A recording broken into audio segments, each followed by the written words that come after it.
Good evening, everyone. So we'll start with the first session in about 2 minutes. We'll just wait for everyone to join.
All right, so let's begin. The first session will be taken by Anveshi sir.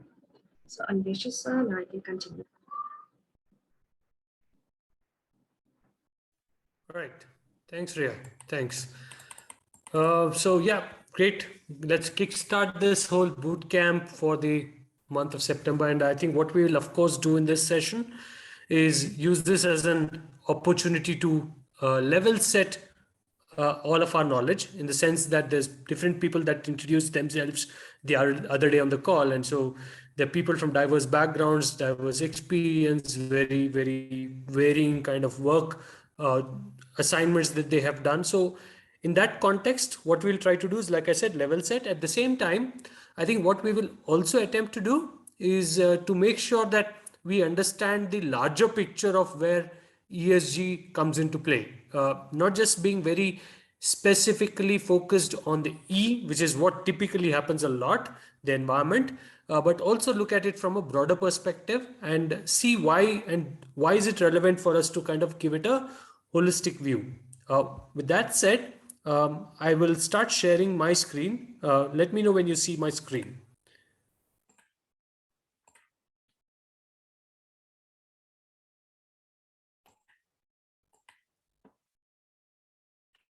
Coming through, the screen is coming through well? Yes, it is. All right, cool. So I'm on one more confirmation, please, if the slides are still visible.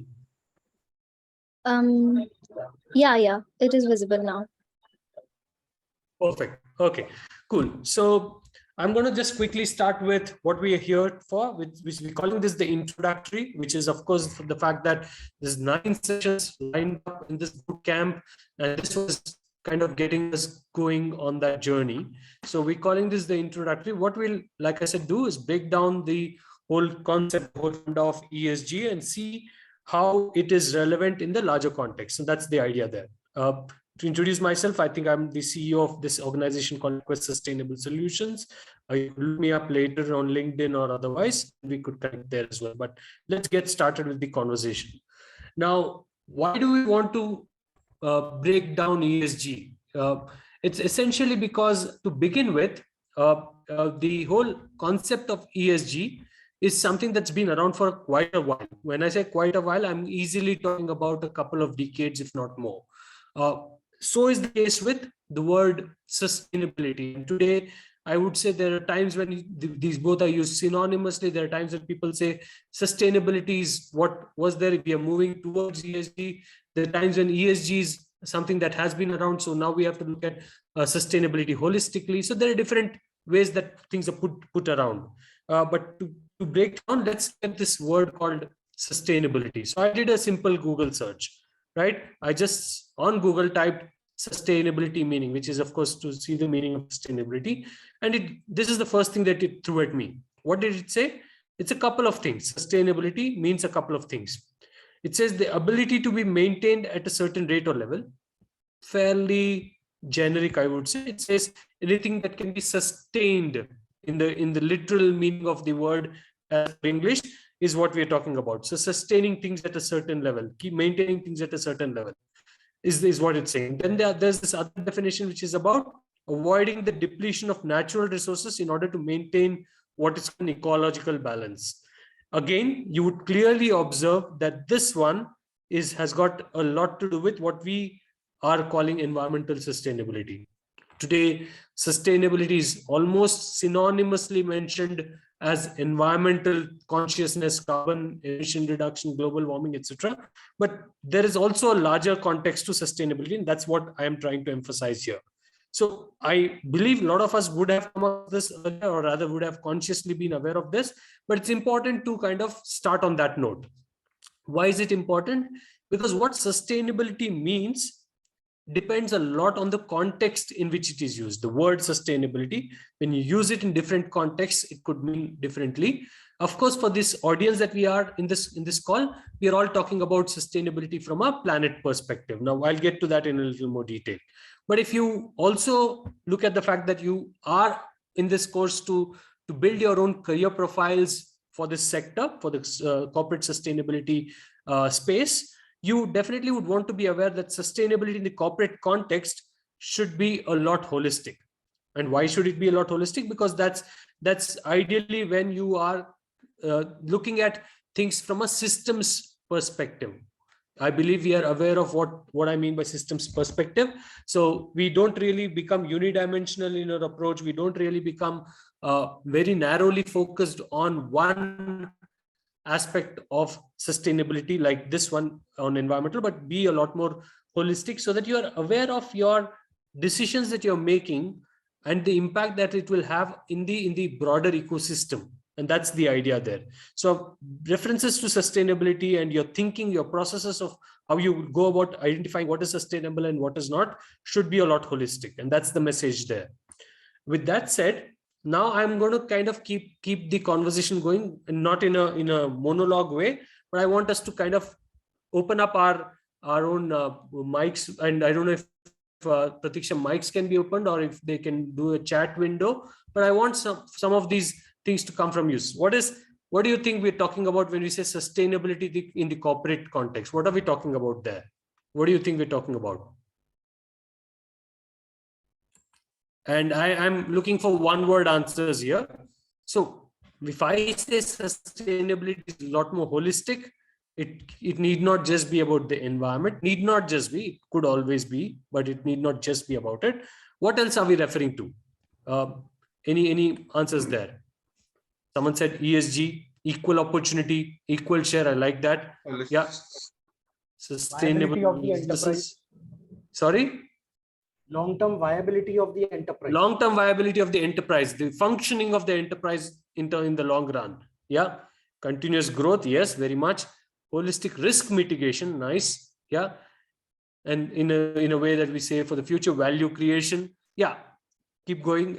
One more minute, maybe. Survival. Yeah. Isn't it so essential in the context of where we are, what we are, the situation that we are in today? I mean, survival of the business is an important one. Least environment and social impacts. Okay. I like the and in between, which is what it is all about.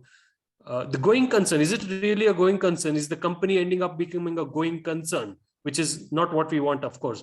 No net harm. Very nicely put. Yes.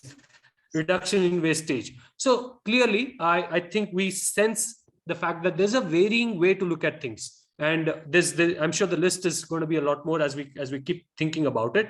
What I wanted to kind of hear from you is a few words which are varying in nature, and that's exactly what I think has come out. Now, what I'll do, I still see the list is popping up, so I'm going to take a pause from the chat window and move to the slides. But in the meanwhile, what I'm going to do is bring some of these elements on my screen the way I have listed them, and of course, there's a lot more to it. And while they do that, you'd want to be 1 second, yeah. You'd want to be looking at this list and seeing if some of these are making sense, some of these are not yet making sense. And if that is so, raise a question and I'm happy to answer. Again, this is not an exhaustive list, not the be all and end all, but this is definitely something that gives the whole conversation on sustainability a lot more meat, a lot more relevance. So happy to kind of see what you guys think of these, 12 words that you see on the screen. Would you see sustainability for each of these aspects being relevant?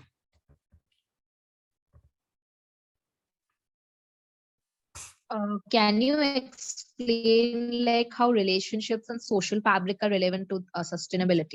Sure, I will. So relationships is about how you look at your stakeholders. So when enterprise is attempting to be sustainable, it is not going to be having blinders on and look at only its own well-being. It's not going to be, in fact, nobody functions in an isolated environment today. We are very, very strongly dependent on our supply chains, the value chains, and beyond in terms of even community relationships. So you've got to be always aware of what your stakeholders are expecting from you. You would at some point also during this boot camp come across materiality assessment.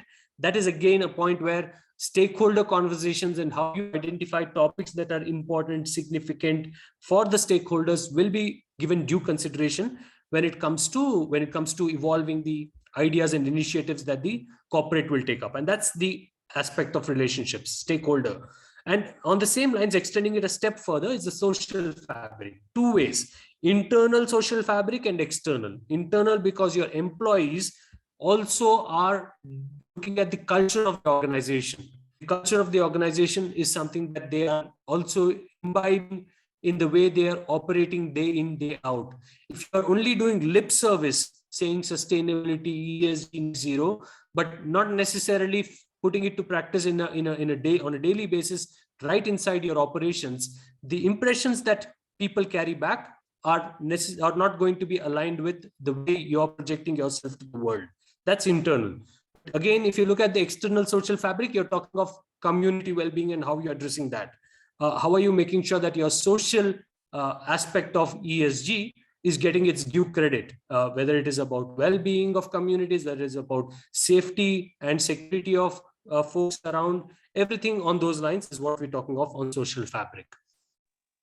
So But all of those, you need to sustain relationships, you need to sustain your social fabric as well. That's the point, broader point. Yeah. Yeah, so I also wanted to know that then are culture and internal social fabric like kind of related? Should be. I mean, honestly, these 12 words are never going to be so very pillar-like. They are very blurry lines between them. Your reputation has a say on how you manage your relationships. Your products that you go to the market with will be driven a lot by the processes that you're following internally. So there's a lot of give and take between these things. And each of those are equally important when you talk of sustainability in the holistic sense. Okay.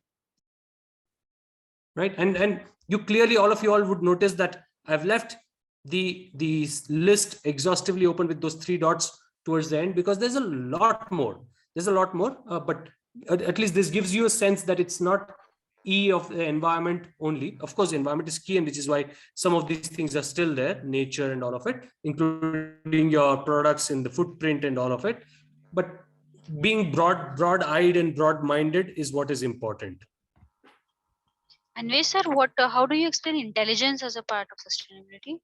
Okay, so let's say that if you are running your business today in the environment that you're running your business today, you would have, of course, got some of your current products and services based on what you thought was relevant to the market today.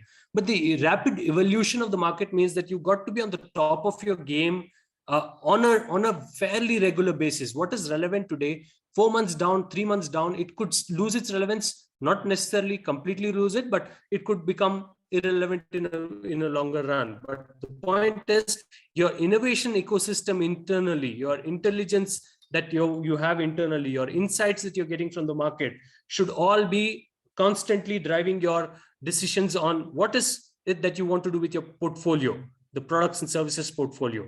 So you cannot leave your intelligence out of the picture. You should sustain those levels of smartness that has brought you here to be relevant for the next few years as well. And that's why you need to sustain that as well, including, of course, the fact that people drive the intelligence as much as systems do. Does nature include resources? It should. I mean, when you say resources, are we referring to humans or resources beyond as well? Yeah, no, sorry, I was thinking of resources, raw materials. Absolutely, yes. Absolutely, yes. I'm sure that should be in the list. And I'm definitely saying yes, but there's that much space that we just wanted to bring in. But yes, resources should be in the picture. What we withdraw from nature, raw materials, yeah, there needs to be a thinking of how you are really not ending up in a state where you're drawing more than what is possible to regenerate out there. Yeah, point. I just had one question. So how do you quantify something like social fabric or culture or reputation? You know, something like finance and process and products, these can be like quantified, like they can be given Right. as a number value, right? But what Right. about these other So yeah, I concepts? mean, there's a clear identification of the fact that not everything out there would be quantifiable. That's one. But having said that, social fabric, there are ways for you to kind of explore these internal, at least the internal one, and then I'll get to the external. The internal one is all about saying, what is your employee satisfaction score over a period of time? What are your attrition rates? How are they ending up? What is the reasons that you're hearing from your employees in terms of them exiting your organization, if at all they are? And from the external world, when you conduct these initiatives with the community out there, when you do something like an local livelihood project, you know that there is a way for you to gather feedback from the ground to see how the folks who are the immediate beneficiaries of those projects are seeing the positive results, if they are. And those are the aspects that will give you a tertiary kind of an indication, if not a primary indication, about how you are performing on the social fabric. Let's be completely aware that that's the kind of question that pops up a lot of times in our conversations when it comes to ESG and, of course, sustainability. Is there an objective way to put things across? Not everything can be objectively put across, and there has to be a level of subjectivity associated with these conversations. Right. Thank you so much.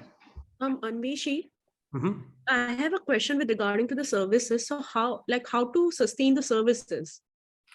Yet again, services for a service. I mean, if you look at these two boxes, right? We all know there are product-led companies, there are service-led companies.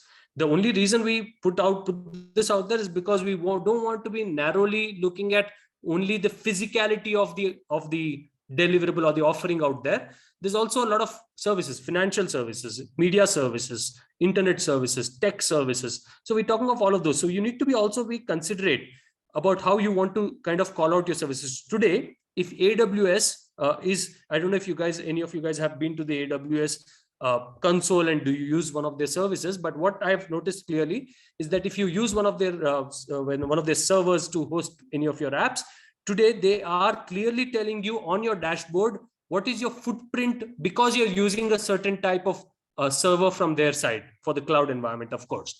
Now, why did they bring that in? That was never something that they did about 6 months back. Now they brought it in because there's that growing consciousness among the consumer base out there saying, I want to be associated with a service that is sustainable. And that's the kind of thing. Even financial services. RBI recently released a framework that was to help guide the financial institutions about how they should address climate change and the impacts of climate change. Why did they do that? Because they wanted the banks to revisit their own portfolio of services and see how they can bring in a mix of what we call green offerings into the service portfolio. And Veshi, would relationships in the case of a large corporate, would that include their supply chain? Very much yes. Supply chain is very integral to what we call relationships, right? I mean, the upstream and the downstream is essentially driven by relationships that you establish there. If you were to, in that context of, let's say, sustainability or ESG, if you wanted to move towards a greener supply chain, of course, it's going to be some sort of a heartburn for some suppliers because they cannot meet your requirement. And maybe some other suppliers have a head start because they've already thought through that. So how do you really manage that relationship, that conversation, that change with your stakeholders is what we're talking about here. Thanks. Yeah. How this corporate context is related to the materiality assessment? It is the input of assessment or it is the output of assessment? So materiality assessment, to keep things simple, is all about bringing in a diverse set of stakeholders into your conversation and letting them tell you what they believe is important for them. Because what has happened over the years is that we have had these annual reports, these financial reports, all of it being very shareholder centric, very investor centric. Now, with that, of course, the financial parameter becomes important. But there's other stakeholders, like we just discussed about the supply chain, or we discussed about the community. They are not necessarily looking at your financial barometer only. They're looking way beyond. And so they may come in and say, for me, for the community, they may come in and say, for me, it's important that about how you are handling the nature around me. Because if you today come up with a project which is going to cause deforestation around me, tomorrow I know my livelihood could be impacted. So the whole materiality assessment conversation, when it happens with stakeholders, will consider these concepts and a lot more to arrive at what is material, what is important, what is significant.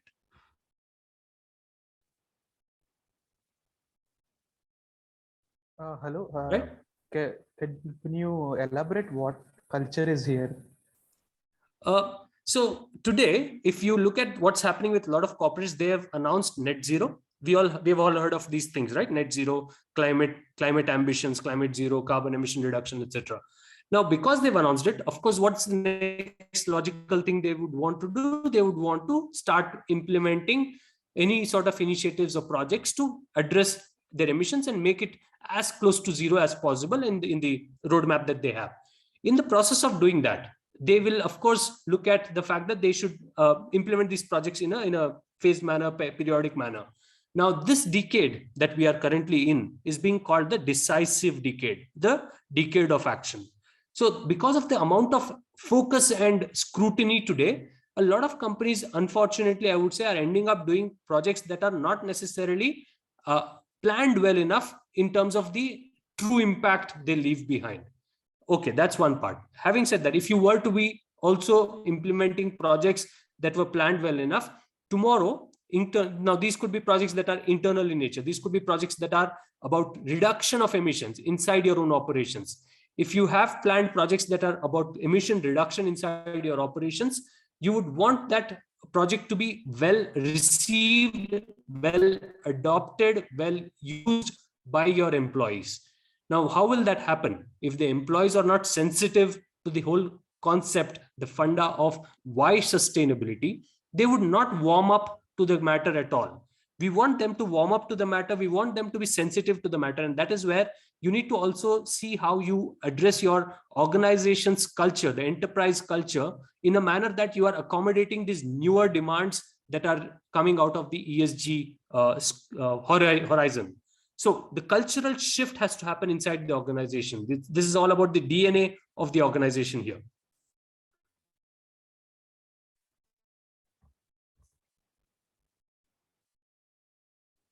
All right. Okay. I have a few other slides to get to, so I'm going to keep moving so that we in fact, there's another time we'll come back to this slide. There's the way these slides are structured. We'll come back to this one in a different context, and then let's wait for that.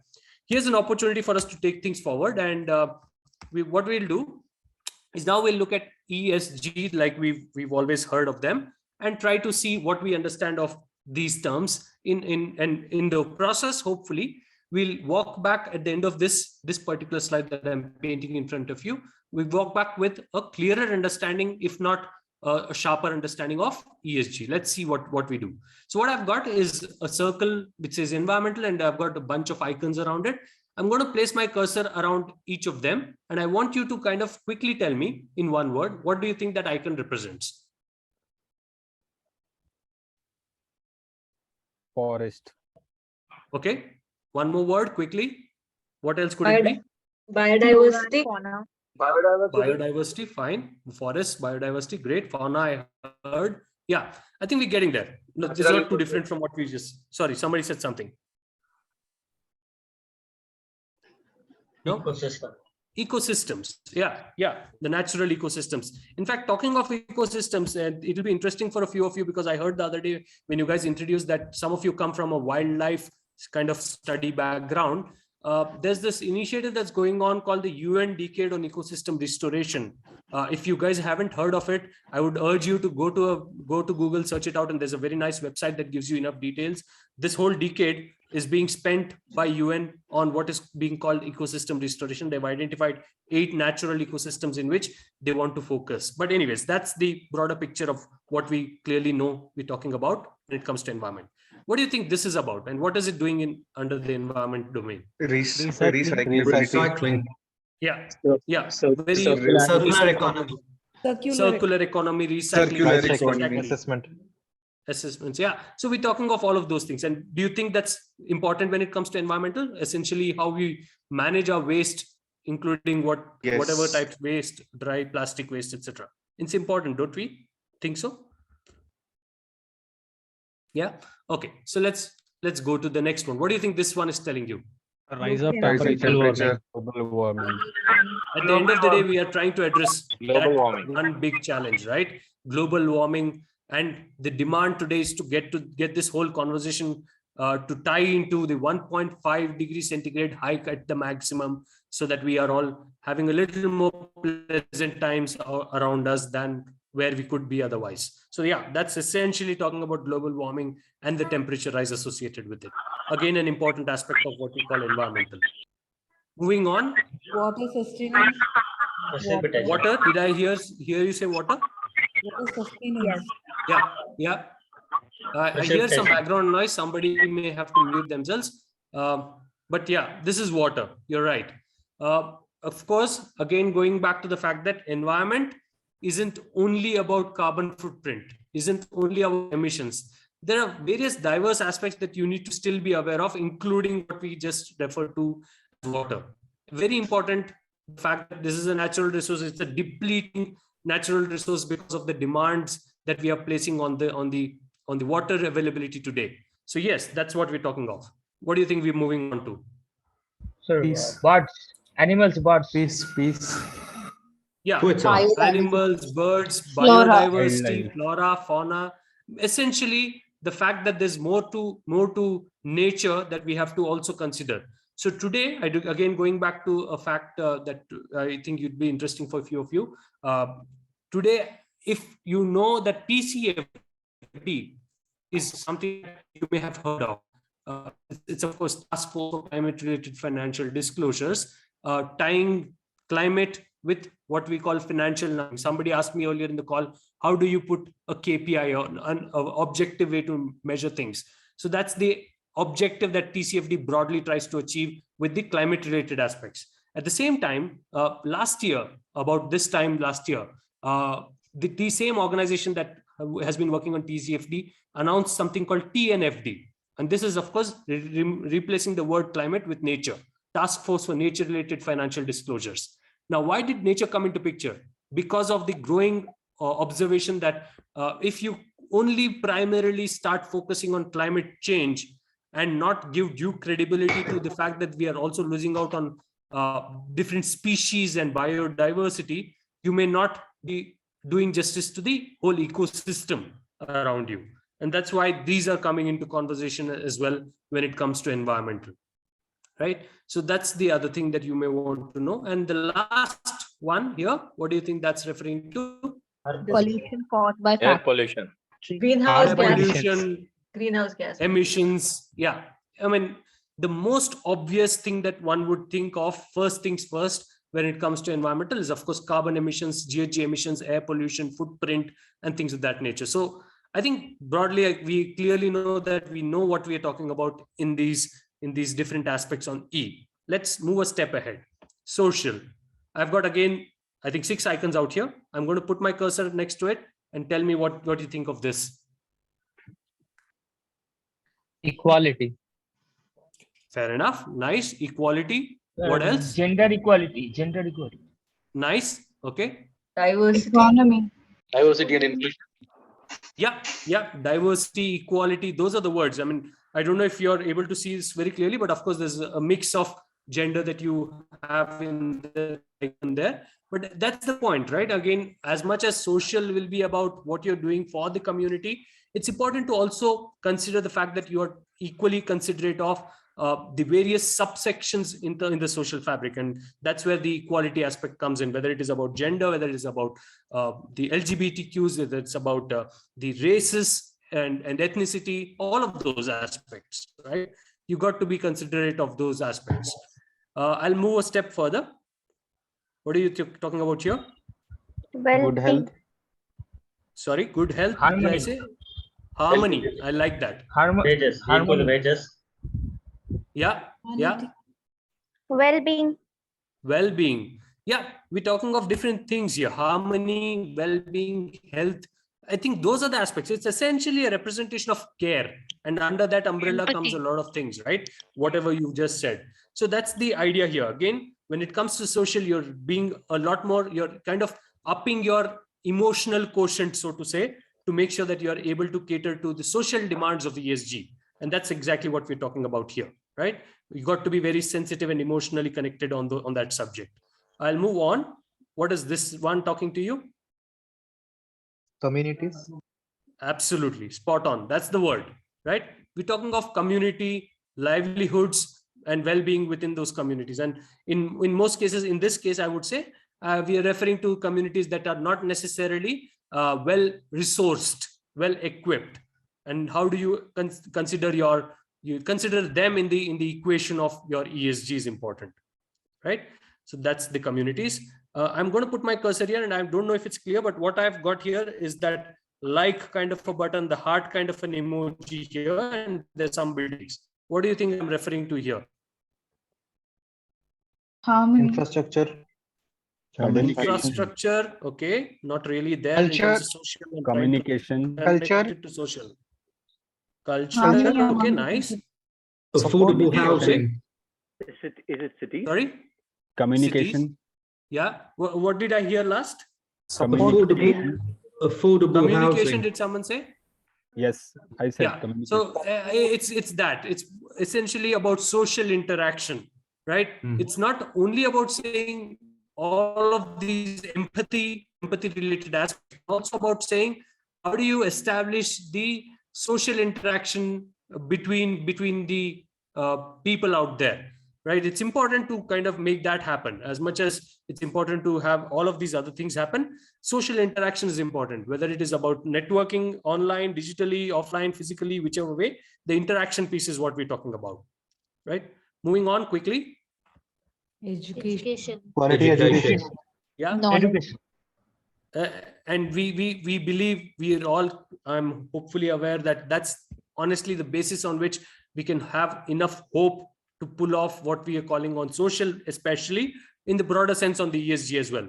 Education is a very key aspect, the pillar around which everything revolves, right? That's important. So that's given due consideration there. What do you think this one is?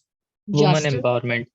Yeah, that's the word. So it's about empowerment. Of course, the icon is representing women, and it's important to consider women empowerment for sure, but empowerment in the general sense as well, not just women, LGBTQs, and all of the other sections of the society, right? The empowerment is the key word there. And with that kind of a diverse aspects that are out there, I think you got to really consider social. When you think social, you got to think on different lines, and that's the important aspect that you got to be aware, right? So that's social for you. I'm going to step into governance quickly. I've got again 6 icons. I'm going to put my cursor next to one and get started. Justice. Yeah. It's about legal. That. It's just about that, right? You got to make sure that you are just in your moves. Has anybody come across this term called just transition? Yes. Yeah. So great. Somebody said yes. And that's important. Just transition is essentially about saying, while we know, like at the country level, let's say as India, or for that matter, any other country, you have declared your targets for net zero and all of that.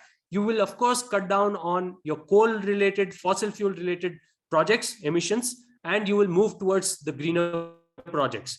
What happens in the meanwhile? You're also losing, you should be aware rather that the labor that has been working on the coal projects or the coal organizations that were working on coal-based projects would probably lose their livelihoods. So the just transition is about saying you make sure that you're considerate to all of those aspects and then move on. So that's the important part in terms of justice and equality, equal consideration for all of those things, right? What do you think this one is? Law and Judgment. order. Governance. Judgment. Governance is the word, of course, that is here. Law and order, I heard. Anything else? I'm Policy. looking for a one word. Policy. Policy, yes. Yeah, that's probably the closest. I was also looking for policy and regulations, right? You're looking for compliance in terms of being on the right side of the law when it comes to adhering to whatever has been announced out there in the by the government, or the law, the law of the land has to be adhered to. That's what we are referring to here, right? So moving on, that's a building. What do you know what that is about? Institution. Institutions, what sort of institution does it look like? Regulatory bodies. Administrative. bodies. Yeah, exactly. Public policy and regulatory bodies is what we're talking here. Being on top of what's happening in the regulatory space is very, very crucial today when it comes to ESG, because of the fact that every few weeks you hear a new movement, new change, new transition in the laws that are being announced. And these are as diverse as things can be. I don't know if you guys have been observant, but till about a few weeks back, EPR, when somebody said EPR, which is extended producer responsibility, I would have directly associated with plastic. I would have probably also directly associated with e-waste, because that's the context in which I've heard of EPR a lot. But just about 2 weeks back, there was a notification out there which said EPR rules also have come into place for battery waste, right? So that's something that's happening as we speak, and that's the point I'm making. Being on top of what is happening from a policy perspective, public policy perspective, and of course in that context, being on the right side of the law, preparing yourself to be on the right side of the law is what we're talking here, right? We will probably change tracks. What do you think this one is? Data collection. Data collection, very, very smartly put. Yes. What else? Hierarchy. I think No, I think we'll stick to data collection. Think around. Cyber security. Document repository. Yeah, I think data collection, document repositories is what we're talking about. Essentially, when it comes to governance aspects of a corporate institution, one of the key aspects that gets highlighted is how they manage data, especially in the way the world is digital today. The data aspect of how personally sensitive information, personally identifiable information is being handled by corporates. It's important to kind of get that right. If you are not having your systems in place, there's an easy chance that somebody could get into your system, use that data. It could lead into a lot of customer resentment. In fact, a lot of losses also in terms of financials at times. So being very careful in how do you manage that is an aspect of governance that is becoming very important. What do you think this is? Transparency. Absolutely, that's the word, transparency. You got to be aware that the world out there has become a lot more demanding in terms of the way they want to understand you and your operations, your business. So it's no longer about saying, I will tell you something and that's all there is. I'm going to be not able to give you more detail. The demands from the world out there about being a lot more elaborate and transparent, and the fact that there's talk about what we call integrated reporting, all of that is coming into picture because of the demands on transparency, data transparency, or even otherwise in terms of operational transparency, right? So that's important. And finally, this one. Auditing. Policy and SOP. I heard auditing. I don't think we need to go anywhere beyond that. Auditing and assurance is the word there, right? You got to be sure that everything you do inside your operations, whether it is the E, the S, or the G, has the right policies, procedures, and checks and balances in place. You cannot just say something and get away with it if you do not have a way to prove it when the need arises. Greenwashing, good washing, SDG washing are taboo words. You don't want to be anywhere close to that. So that's the aspect that is important as well, right? So that's the picture.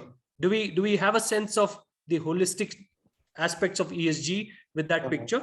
And Vishisha, could you just explain again the difference between the governance point number 2 and point number 3? If I'm not wrong, the second one is compliance and the third one Absolutely. is public policy.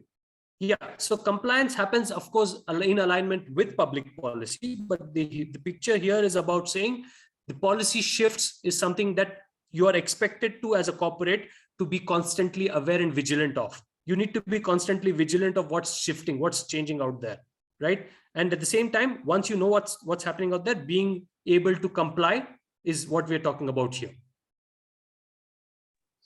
Anish, sir, the governance also involves management commitment, right? I think that is very important part of governance. Very much, yes. Very much, yes. In fact, if all from the three, if I were to really see where is it that the leadership or the management involvement and commitment would be at the fore, it is going to be here. Of course, they should still be involved a lot on those, but they are the only ones, the management and the leadership team are the only ones who can call the shots when it comes to governance, because this is very clearly a top-down kind of an approach that works here.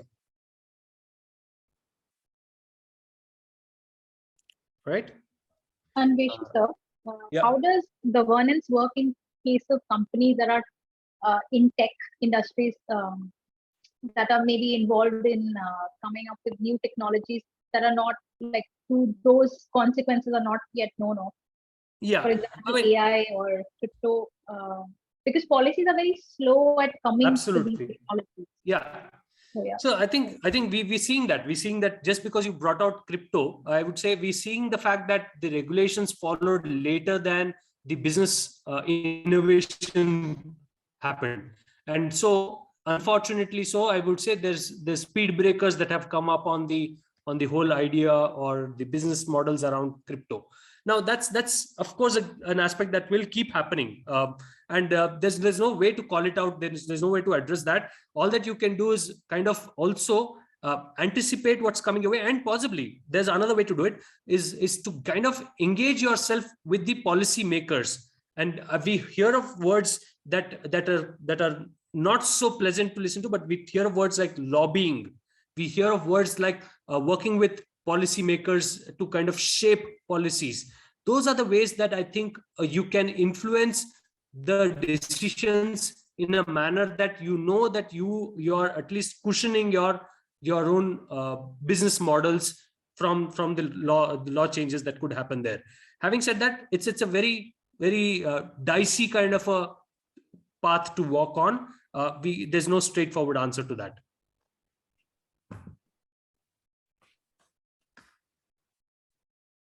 All right. Okay, so I'm going to quickly move to the next slide where I want you guys to really look at what we have seen earlier, which is this slide. And now that you know what ESG is, could you start mapping things in your mind about where E comes in, where S comes in, where G comes in on these boxes? There could be more than one, which means to say there could be E and S relevant in one. Just think in your minds. I don't want you to be speaking out loud at this point, but think of these in your minds where E, S, and G possibly are coming into picture with these boxes.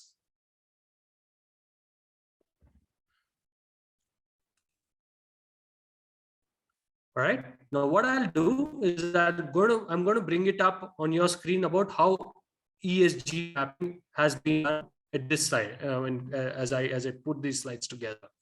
I'm going to give you another minute if at all you want to kind of raise a question around some of this mapping that I've done.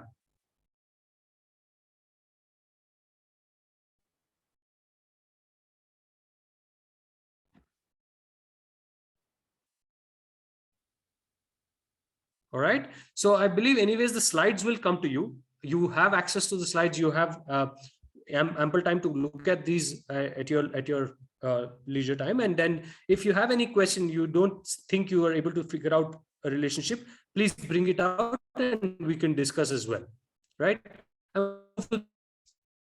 Which is of the SDGs. Now we all have heard enough about SDGs, and I'm hoping we know that there are 17 SDGs. If nothing else, at least the number is 17. We may not know each of them by name, but we broadly know that the SDGs are about different aspects that are relevant to the planet and people out there, right? Now, if you want me to kind of look at a particular SDG and explain things to you, I'm happy to do that. But what I want you to do in the next couple of minutes is, because I'm assuming you are aware of these 17 SDGs, I want you to again see if you can map ESG, like I asked you to do in the previous slide, to the SDGs here.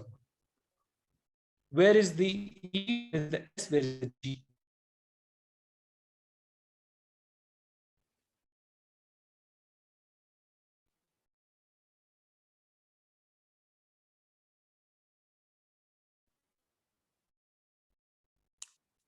Any points, quick points before I show you the mapping myself?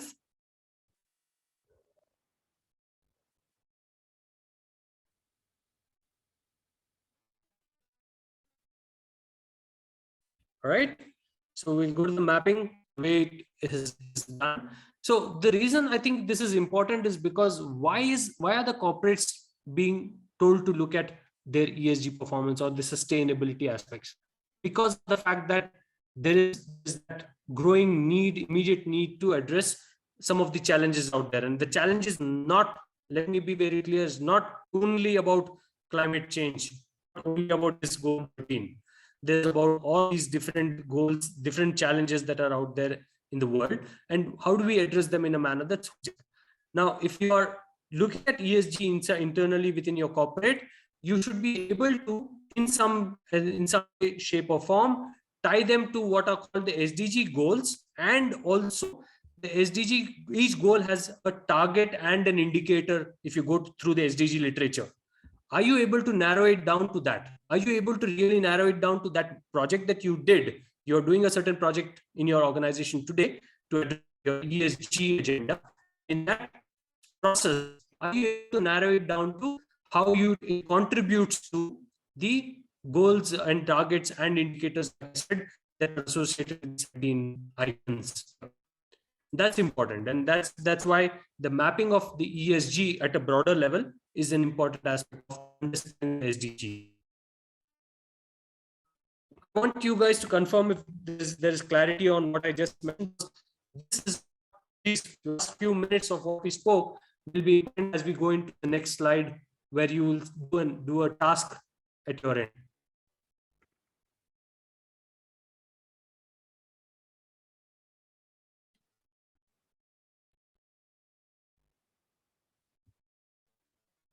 No questions? Okay. I want to just have an acknowledgement. Maybe Ria or Pratisha could confirm. I'm hoping still on the call, right? Yes, Anveshi. I don't Perfect. know. Okay. There's a long silence, so I was lost connection. I haven't. No, Okay. you are here. Cool. We are here. Wonderful. So, guys, with what we've learned, what we've heard up to this point, now is the time to see how you really put this into a sort of a real life scenario. We talked of the fact that sustainability is not one thing, it's a bunch of different things, and may not make exhaustive set of different things. So that's one thing that we heard of. We heard of what is E, what is S, and what is G in its various shapes and forms. We try to map the ESG to what I called as the sustainability aspects of the sustainability that are relevant out there. Then we looked at this one slide where we're talking of SDGs, and I want you guys to look at where E, S, and G map to these 17 SDGs.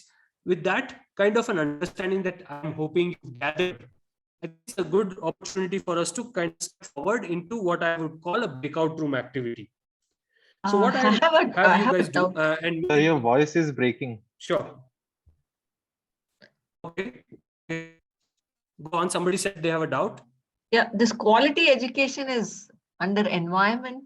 Why? Because quality education, why is it under environment? If you go to the targets and the indicators that I mentioned are under this quality education, you will notice in there's an emphasis on sustainability being a part of that education. Right? While on the label, what you see as a label quality education, it definitely doesn't give you that sense. And that is exactly why I keep referring to the fact that these goals are having a lot more detail under the where you go the target and indicators. So sustainable education, sustainability education is an aspect that gets mentioned as one of the parts.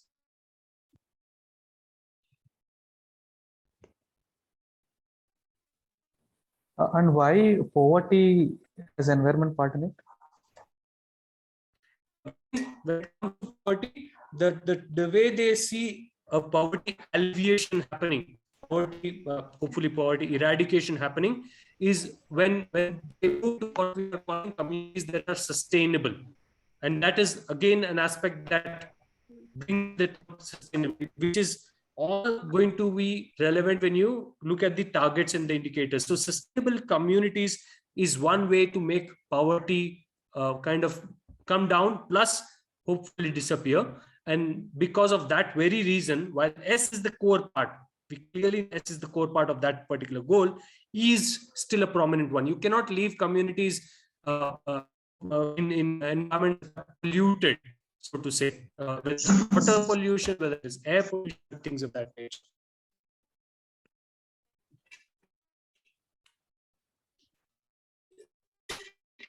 Sir, in point number 11, that's the SDG 11.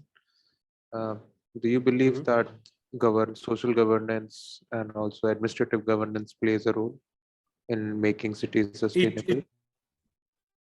It sure could. It sure public the local governance or the municipal government aspects could still, yeah, possibly there's a G also that could be added here, but in the sense of the targets, and again I refer to the targets and indicators that were under it, I think these two mapped to the targets and indicators a lot more, but I'm sure nothing in a city or a community would be functional if there wasn't a governance layer on top. Yeah, can you also just maybe describe where environment fits on gender equality, please? Yeah, so today when we talk of climate emergencies, we talk of floods happening, we talk of the other kind of climate emergencies, fire, forest fires and things of that nature. The observation, the research tells us that the impact is far higher on the women folk. The impact is far higher on women folk.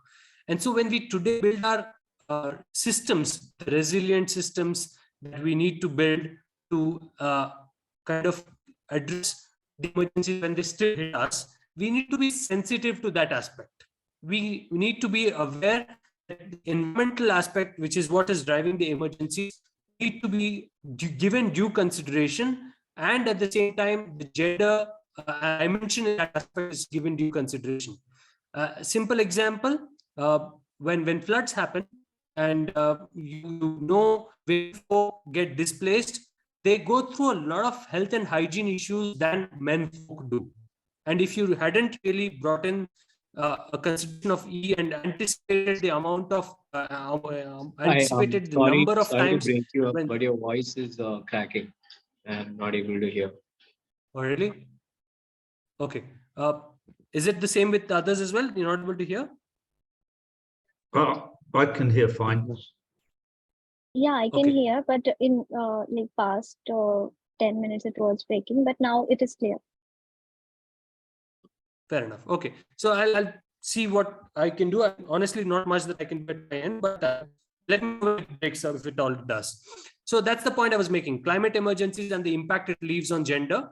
And that's an essential aspect for due consideration to the frequency and intensity of those emergencies to address what is going to happen when the emergencies hit us and the gender equality that could crop up at that point. Okay. All right, so let's get to the breakout rooms. Let's see, Ria, what do you have for us? I think we wanted to do 3 breakout rooms. How do you think your position on creating the breakout rooms? Are we there? Yes, I'm creating the breakout rooms. All right. So while Ria is getting that sorted for us, what we'll do in the breakout rooms is essentially take up a case study, and I'll let the group that is in each breakout room discuss their assigned case. There's 3 groups. Group 1 takes this case study and this link. One of you, Ria or Pratiksha, may have to put this link on the chat window so that they have access to it, because it's on the side and they may not. So what this one is about this is about stable procurement, or green procurement. A company called Tech Mahindra, a lot of you may be familiar with this. It's a tech company, and they have announced what is called a green procurement policy, which is going back to our point about supply chain and what they intend to do about their procurement practices, such that their suppliers are aligned with their core principles of going green. So this link is the PDF file. It's a 1-page or PDF. You have to go to that PDF to get a sense of what that policy is. And then I'll tell you what the assignment is. That's for group 1. Group 2 is this news piece, which comes from... Sorry, sir, but our voice was not clear. Okay, so I'm going to take it forward and I'll explain this again. I'm just saying 1 case study per group is what we're talking about. This one is about Tech Mahindra. This one is about them having what is called a green procurement policy. And it's of course to do with how they deal with supply chain stakeholders. I want you to read the policy and then I'll give you the assignment or the questions that I want you to answer or discuss around with your group. Right? But first thing, of course, is to read through the policy document. That is the link that is shared here. Them, Priya or Pratiksha would put that link on group chat, so you have access to it. I am moving on to group 2. This is a news piece from about a month or so back, where Mukesh Ambani, who's heading the Reliance Group in India, large conglomerate in India, had announced that he sees the green energy business, which is probably about a year or so old. The green energy business has been launched by the Reliance Group, is just about a year old, but he made headlines when he said that that line of business in the conglomerate that he heads will outshine all the existing ones in 5 to 7 years. What are we about? We talk about transitioning to a green economy. Now, for that news piece, I think here, Actually, we're not able to hear. What that announcement. Yeah, not That's able to hear still properly. causing issues. It is too much breaking. Voice is too much breaking. Okay, let me then step out and see if I'll come back in and hopefully that'll sort things out. Just give me a minute.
So, is my screen visible now? Yes, sir. And the audio is better? I'm hoping so. Yeah, much better, much better. Wonderful. All right, cool. So I will just repeat what I said for the first case study, which was a Tech Mahindra green procurement policy case study. And I wanted the team that is working on it to go through the policy and then answer the questions that I'll leave at the end of the call. Then there's this group 2, which is going to look at the Reliance Group and their announcement very recently about what they intend to do with how they see the green energy business becoming prominent part of their portfolio in as short of 5 to 7 years timeline. So they're transitioning to a green economy. That's the news piece that covers that information. So I want you to kind of look at that, and then I'll give you the questions that follow that. Then the last group gets to look at this piece from Wipro, which is a company in India. They've announced that they want to go net zero on greenhouse gas emissions by 2040, and also the fact that they are aligning themselves with the 1.5 degree centigrade ambition. Again, the link to that announcement is out here. So these links is what you will be reading through first, and then after doing those reading, I want you to kind of answer these 3 things for me. For that particular case study that you and your group is discussing, what is that company? What is each of these companies trying to sustain? Now, what do I mean by that? I mean different things like this. If they are going through that particular initiative, what do you think at the end of this whole exercise that they will be sustaining? Is it just the environment, or is there more to it? Or what should they be looking at if you could also make recommendations? Which of E, S, or G will they be impacting, and how? Right? Impact on E, S, and G, and or for that matter, G, and how in that particular case study again. And finally, of the 17 SDGs, which one do we see these companies making an impact on based on the initiative that they've taken up? Which of these 17 SDGs will they be impacting and contributing towards? So those are the 3 questions. Any queries on this? The question again. Yeah, got it. Anveshi, can you just repeat that, sustaining what, elaborate a bit more like what you had just said, because I lost so it. when you read through the case study or the article, the links that I've shared, I'm sure at some point you will also start building an understanding of what the initiative is about. And as you build that understanding, I want you to come back to the fact that we said at some point sustainability is not only about environment. So if it's not only about environment, what else could be in consideration for that particular company in terms of sustainability? I want you to highlight those concepts in front of us. If it helps, I'm going to leave my slides on these different things. So probably take screenshots and use that for your thinking process, right? And you could use that as your reference cards, so to say. There are 3 things that I think you need to be aware of. One is of this.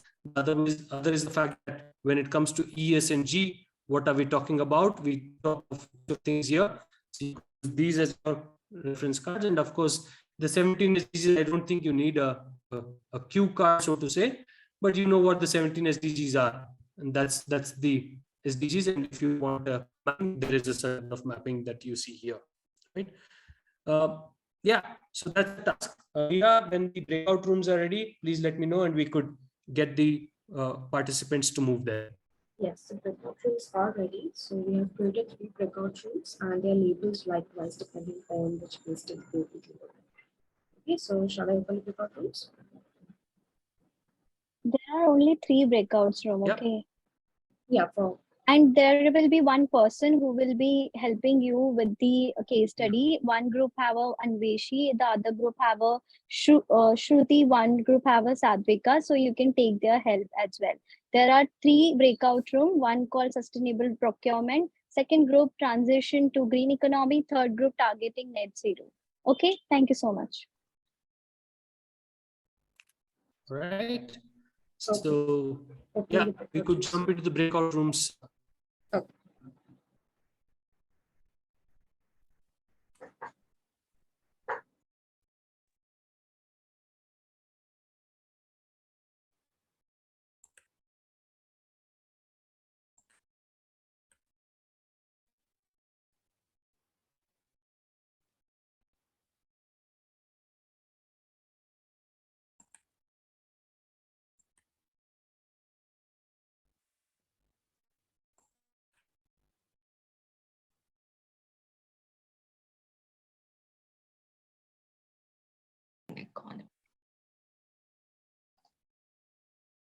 There's Wipro's article.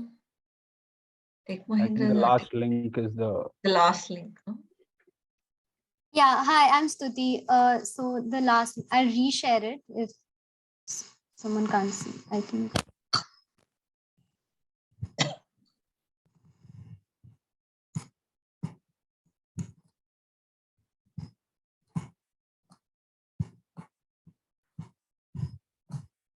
Okay, I don't think I have access to, I'm not able to paste it. Can everyone see the last message on the chat? should I share it? Yeah, would someone please share it? No. Oh, okay, you're sharing the screen? Yeah, sure.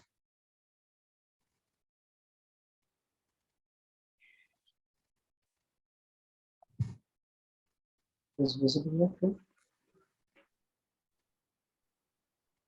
Yeah, and Mr. Sudeep also put it on the chat, so if someone wants to access it, the chat from on their own laptops or devices, they can.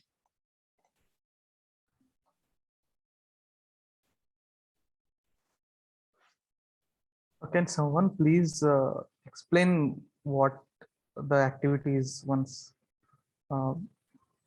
Yeah, sure. So we are actually trying to, we will read the activity, and while we are reading it, we are gonna try to answer 3 questions. The first question is, what are they trying to sustain when they've taken this step? What is Reliance Industry trying to sustain? The second question that we are focusing on is, which of the ESG are they impacting with this step that they are taking? Which, like from E, S, or G, which one of these points or all of them are they going to impact, and how? And also, which one of the or more than one of the 17 sustainable development goals would be impacted because of this decision? So these are the 3 questions that we are trying to focus on here. I'll type them up in the chat for everyone to see. Thanks a lot.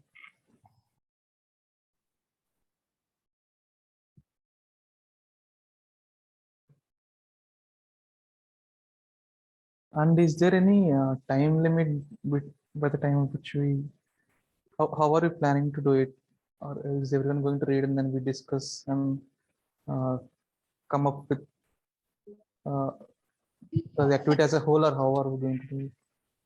We'll all read it individually. We can take like 5-7 minutes for that. And then everyone can indulge in a group discussion. Okay. Okay. Thanks.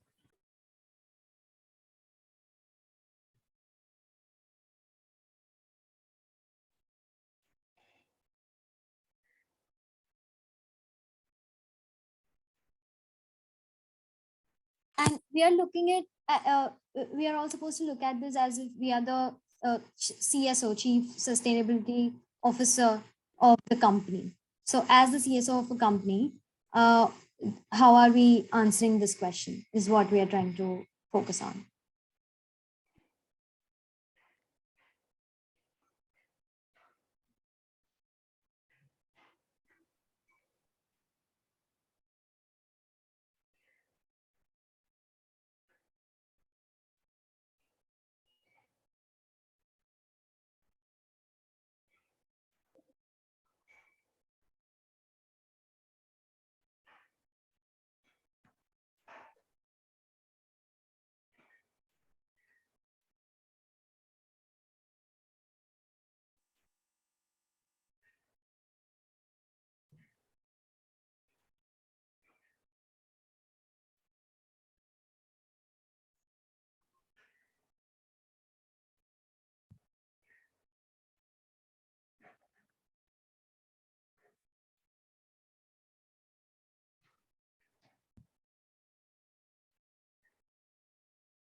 Once we read the article, say for example, the first question, Probably if someone can ask the question and all of us can propose answers to the first question and somebody can note it down.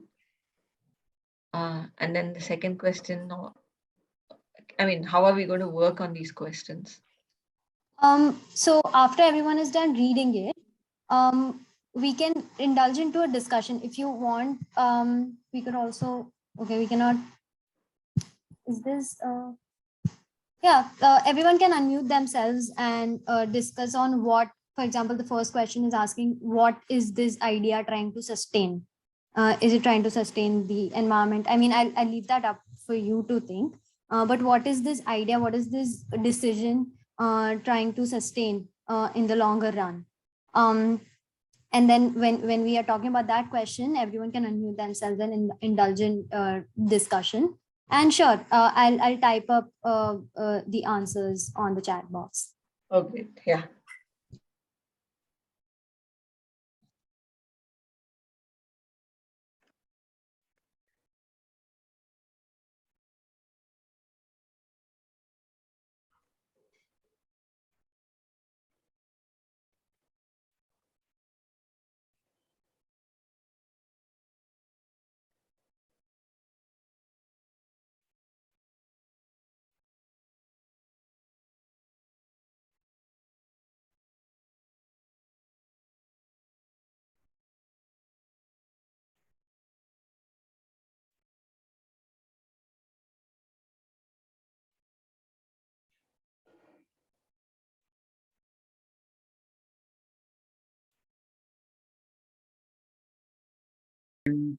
Products, and then the third would be the whole supply chain life cycle with minimum environmental aspect.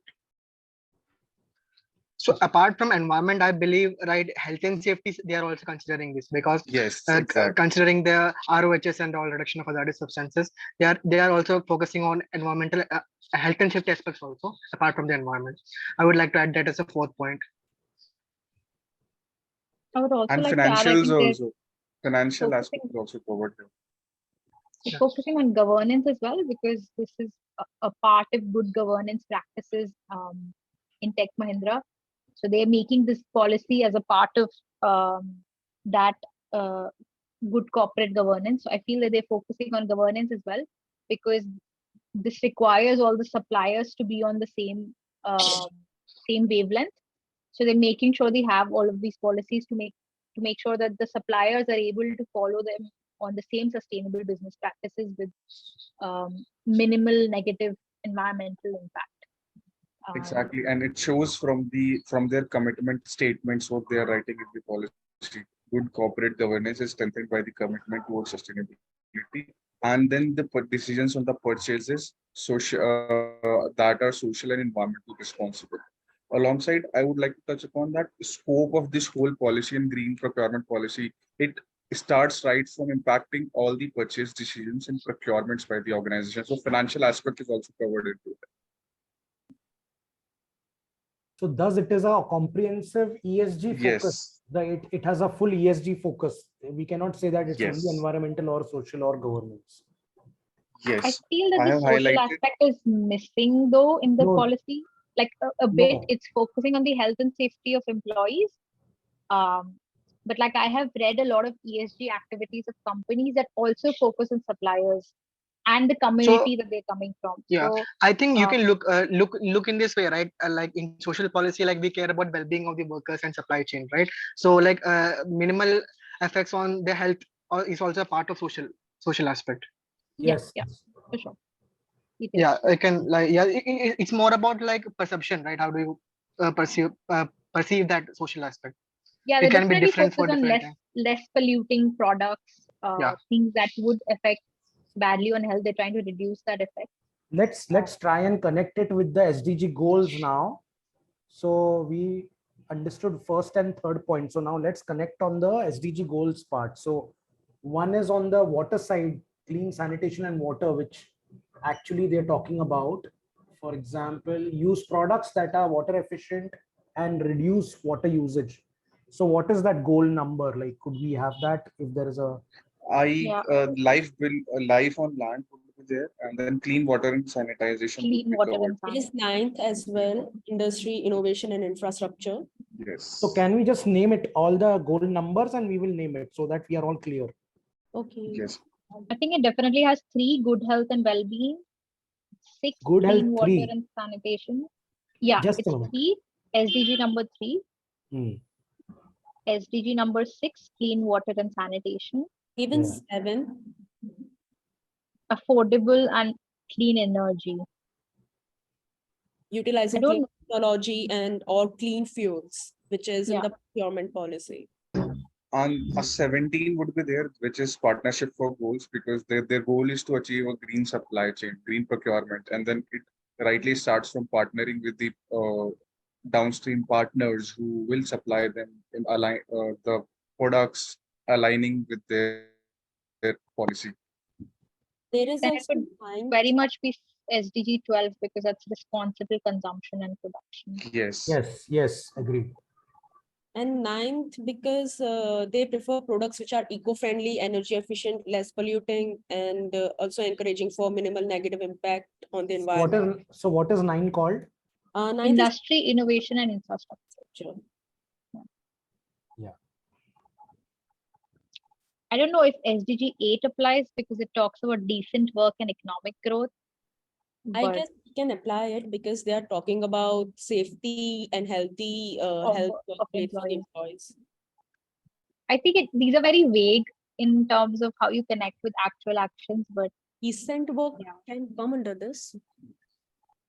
I don't know because it doesn't talk so much about it. It just talks about health and safety, well-being of employees. And that should probably come under good health and well-being. I mean, like if you look at the economic growth, right? The green energy, like green material, will be more sustainable, right? So in Yes. this way, the growth will be more, right? They will not fall apart very easily. So like economic growth will be like on high side, we can say that. Okay. Yeah, okay. And I think 13 Great, also so applies let's- because it's climate action. That Yeah, that is important. Yeah. yeah. So do we take one as a group and disseminate over there? Like, for example, what does it relate with? That will be one person can take it up to conclude. Then on the ESG front, one person can summarize all the 3 parts.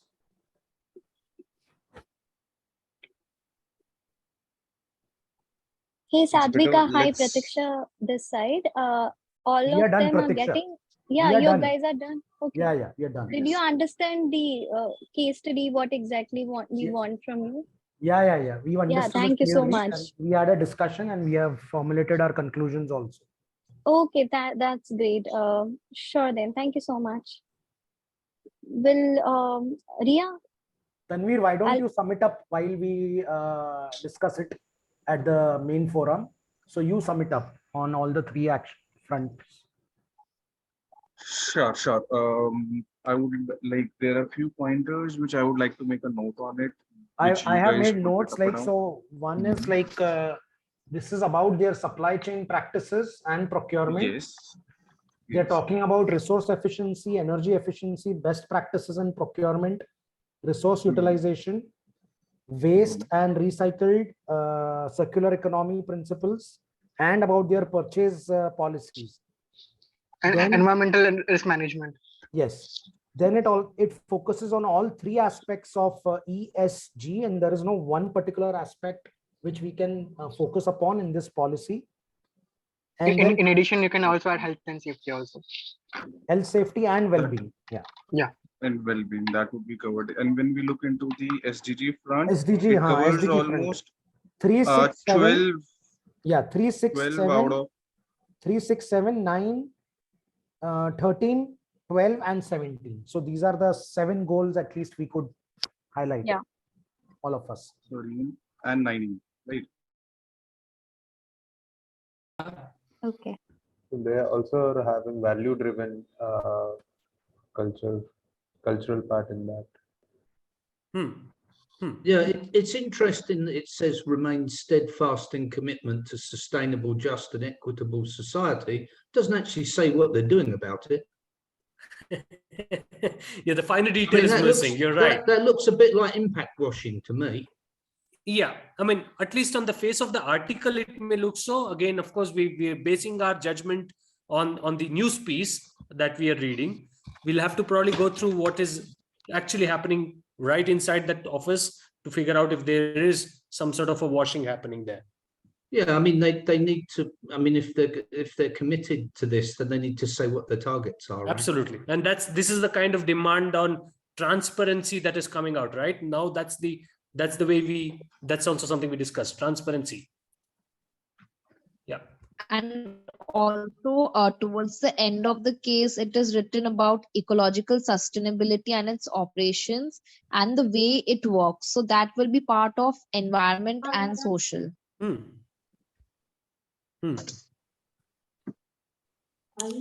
Why don't we quickly get to map the 17 SDGs? Which SDG do you see it mapping to? It's a quick call on numbers now. Can we quickly hear that? Yeah, I think 7. 7, yeah, 9. 12. Can we, when you tell the number, can you also tell the goal name, because others will be able to understand that? Climate 13 is action. climate action. Okay. 7, number- renewable energy. Number 7, affordable and clean energy. Yeah. Number 9, industry, innovation and infrastructure. Clean 6, clean water. Yeah. Then 12, responsible consumption. Responsible consumption and production, you mean?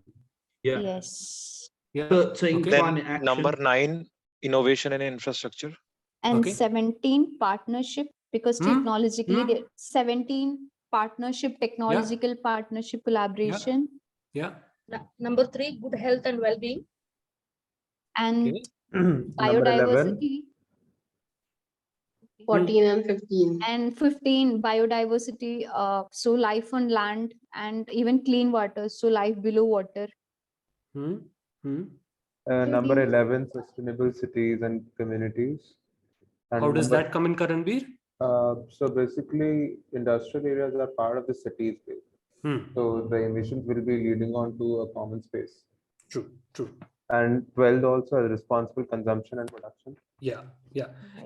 So I'm not can we sorry, see I'm what are we just not leaving out seeing where- of the 17 SDGs? Is something being left out at all? Yes, but we didn't add that quality education, good health. But if the company is trying to be just in its working, then it'll provide its employees a good amount of salaries and all, and the health benefits, checkups, and also automatically it will come down to quality education because they'll have money to educate their kids, and good health so lead to zero hunger and no poverty. So again, we can link with 1, 2, 3, 4, and 5, gender equality. Yeah, except they're not actually saying what they're doing about it. True. So you make an assumption of this chain event, but actually, unless they say specifically what they're doing, you can't assume that they're achieving those SDGs. True. The fine print is missing at this point. You're right. Yeah. Sir, they are also talking about Wipro's core values of integrity and business responsibility. Are they talking about strengthening their governance? They are, of course. Is that connected to 12, SDG 12? Which is? Responsible consumption. Production. Yeah, definitely. Yeah, that's the connect. So the larger picture, I think, is the fact that if there is a stronger connect that you can clearly see with some goals, and like we just tried to do in the conversation, an extrapolation or probably with a few assumptions. For corporates like Unilever and all. Oh, wow. Okay. Hello. Yeah, All of you are here in the main room, okay? Breakout room has been closed. Sorry, Anveshi sir, वो automatic बंद हो गया breakout room because we sent 29 seconds का closing.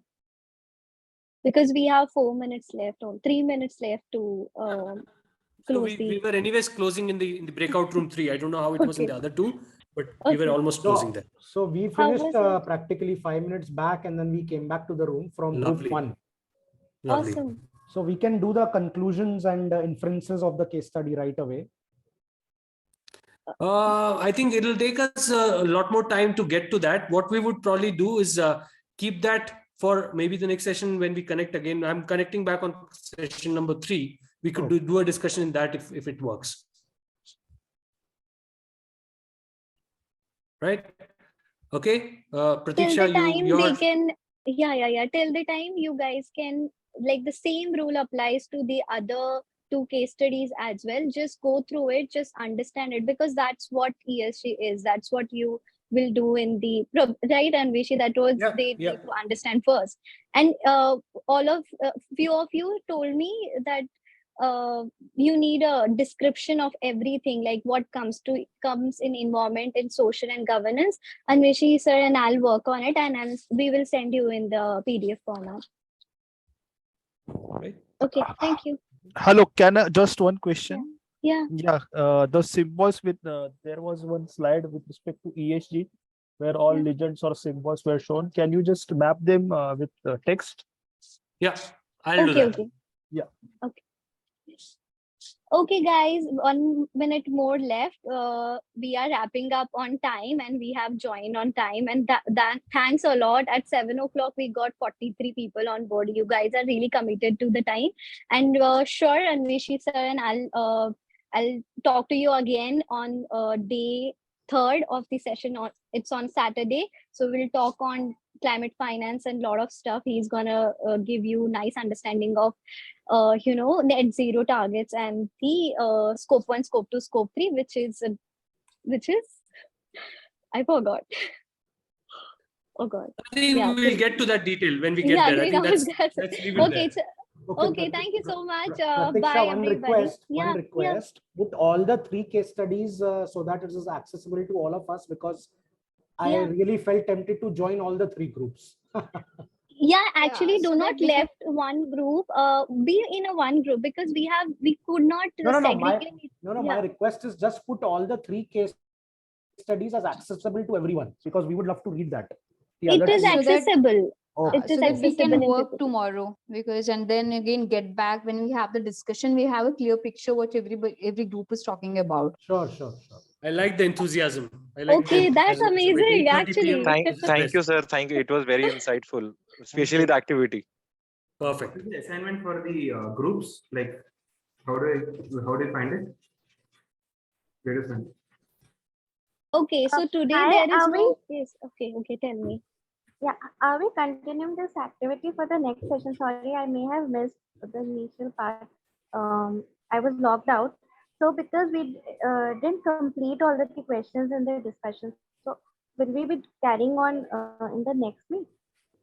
There are 11 groups, right? You guys can take any case study, which is I have sent the PDF on Slack. You can work on it in your group. If you have any doubt, you can reach out to Anveshi and the team members, whoever were connected with you. Okay, so you guys can do the case study, but this is not gonna count as a final submission. This is just we just wanted to know that you understand SDG, how they are relevant to ESG and the other aspects of it. So you guys can do the case study, but from the Prerna session and next Anveshi session, there will be case studies which will be divided in 11 groups, and then you guys are gonna work on it.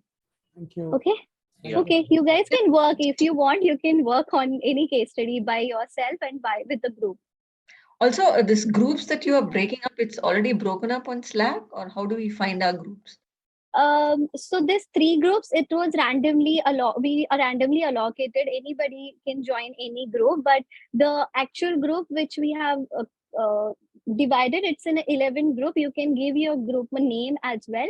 So anything, any case study you want, you can work on it. There is no like implication ki tum yehi karo, ye wala mat karo. Subha, the groups have been divided and it's put on the Google folder. It's available. Okay. Yeah, Great. and Okay. please give a name like Climate Warrior or something relevant to ESG, or some name to your group, because I don't want team 1, team 2 to call. Okay, can we just wrap it up? I know the people are really enthusiastic to learn, but yeah, we need to wrap it up by 8:35. Team 6, we've already got our name.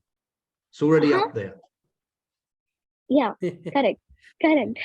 Okay, shall we wrap it up? Yeah. Thanks, Pratiksha, and thanks everyone. Thanks for Thank joining you, in. Anveshi sir. Thank you. It was really fun. Thank Yeah, thanks for a great session. Thank you, everyone. Thank you. Thank you, Yeah. everyone. Thank you so much. Thank you, everyone. Bye bye, everyone. Good night. Yeah, Good night. night. Good night. Thank you so much.